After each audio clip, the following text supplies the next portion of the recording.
Okay, in the last episode, I asked you to brainstorm on every possible message you could think of as it relates to your speech topic. Put them down on paper, put them on a computer screen.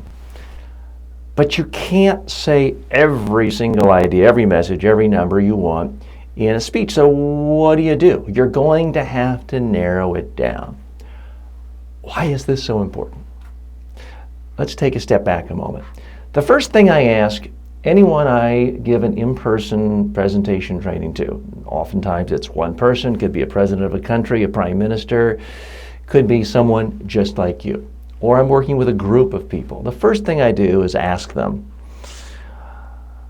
Jim, Sally, think of the best speaker you've seen in the last year in your industry, face to face where you were in the room, or the last 5 years, maybe ever. Now, tell me every message point you remember from that speech, the greatest speech you've seen. I don't mean their style, that they were funny or walked around.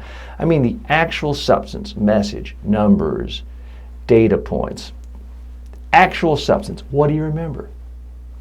And Jim might say, oh, TJ, I don't remember anything. I remember this guy was funny.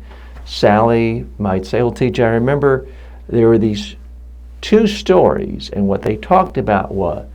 So I'll go around the room, and the responses are remarkably consistent. Often, people don't remember anything. Sometimes it's one idea, occasionally two, sometimes three, every so often four, and every 6 months, somebody will remember 5 ideas, literally a handful of ideas, of the best speaker they've seen, maybe ever in their lifetime.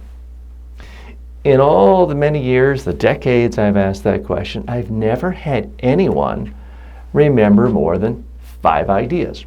So I start off with a basic premise. If you want to give a speech and give a great speech and give the best speech most people in your audience have ever heard, focus on 5 ideas. Now I am talking about adult public speaking outside of an academic environment where people are writing notes and studying for a test.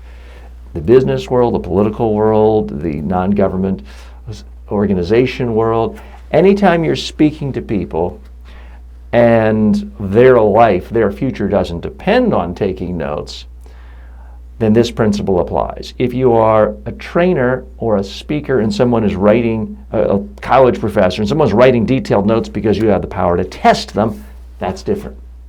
I'm talking about all other adult spoken situations, political speeches, you name it.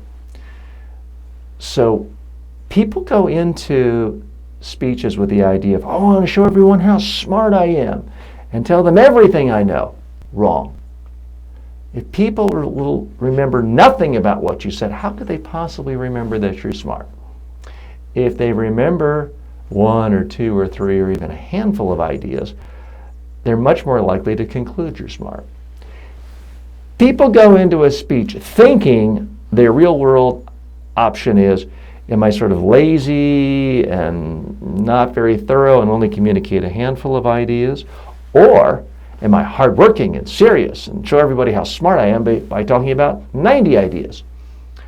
That's what people think the choice is. I live in the real world. The real world, the choice is, do you communicate a handful of ideas or do you communicate absolutely nothing?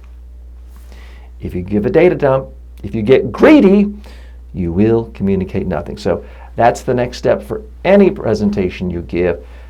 Narrow it down to your top 5 ideas and messages. If you do more than that, you're being greedy.